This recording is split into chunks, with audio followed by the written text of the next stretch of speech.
because my intention with the show is to help business owners use podcasting to build their brand and increase their influence. Yeah, I'm Yeah, happy to talk about that. And I like that question because it allows me to go back and analyze like why did I make this strategy decision? Well, it started because I'm good at speaking. And so I was going to devote my time to speaking as a way of marketing. And this is like live going out on stages. And this is before the pandemic. So we're talking about maybe 2.5 years ago. I was looking at like, what am I really going to do to get my message out? And then someone, a good friend of mine, suggested, why don't you do guest appearances on podcasts? Because, and then I figured, well, then I don't have to leave my home.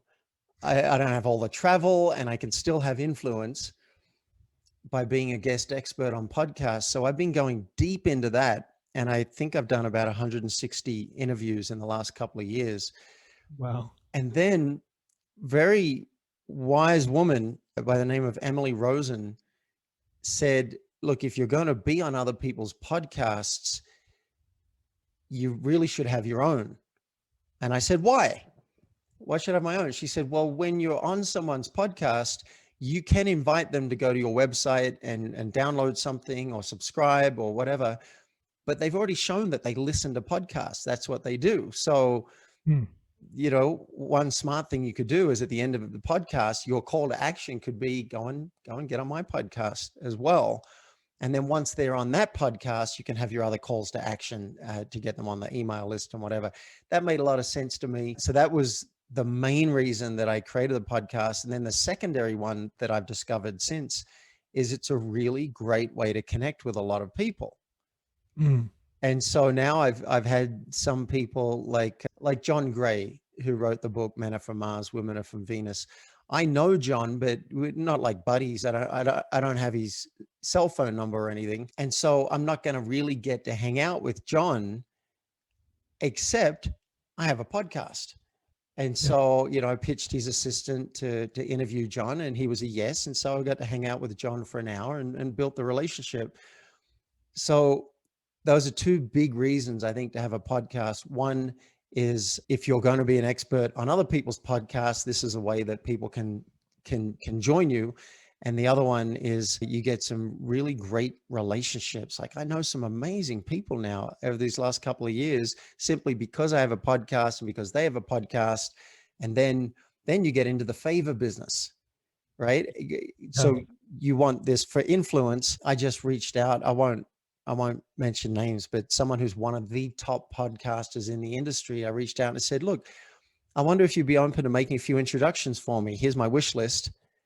Looked at my emails this morning. He's gone and made 3 introductions to people that it could have taken me another year or two to get to, and to getting to him took something. I had to get 2 introductions to get to him initially, and then built the relationship.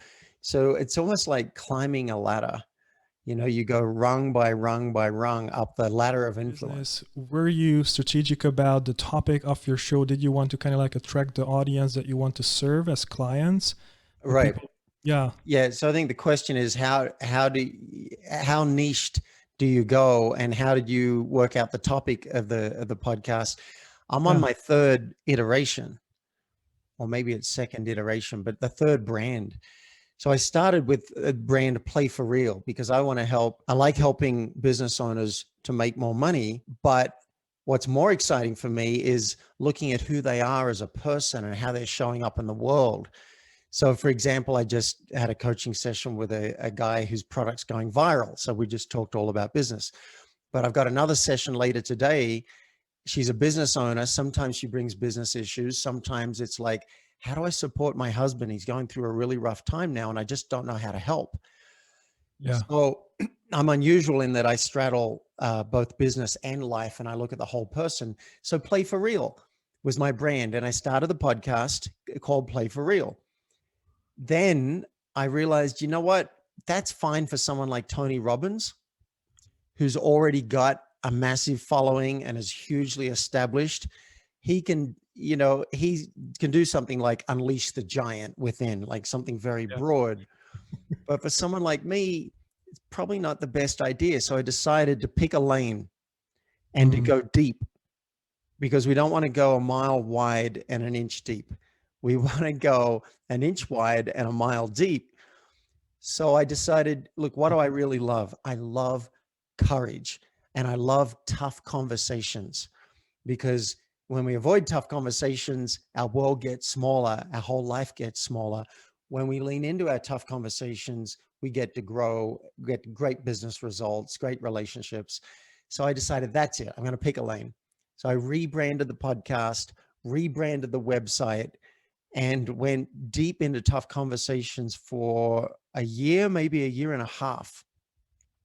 Wow. And to a point, it worked. Like I got established in the industry. I was able to create an amazing download and build a following. And I got a couple of corporate gigs or business gigs, but it wasn't really taking off. And I realized, you know what? I'm selling a process here. I'm not selling a benefit. People buy benefits more than they buy a process.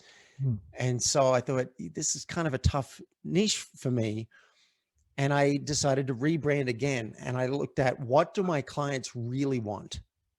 What do they Okay. care about? I know what I care about. What do they care about? Well, most of them care about making more money. They Mm. want more money and they'd like it this year. And so I'm like, all right, I can do that. And then what's the second thing that they want? Usually they want more time off. So working a 40, 50, 60-hour week isn't really sustainable for them. They want to leverage their time so they can get better results in half the time. And I'm like, I've been helping clients to do that for 20 years, so I can do that. So, and then the third thing that I believe that they want is they want to grow. They want to see their blind spots. They want their relationships to be better. They want to be more courageous. They want to be a more extraordinary human. And so I've wrapped, and that's what I truly care about, but I've wrapped that in what they care about. And so Extraordinary Focus is the new brand, and I'm launching a new podcast around that. And it's focused on entrepreneurs. Whereas before, the other brands were just anybody, entrepreneurs, executives, leaders of any kind, or just people at a job. It was very broad. And Mm. again, I'm not Tony Robbins, so I can't really afford to do that. So this new brand is focused on business owners. Mm. You're a business owner, you're up and running, you're already making at least $5,000 a month, and ideally 10 or 20 a month. You got a good product or a service, and you want to double revenue and you want to grow as a person. That's the new niche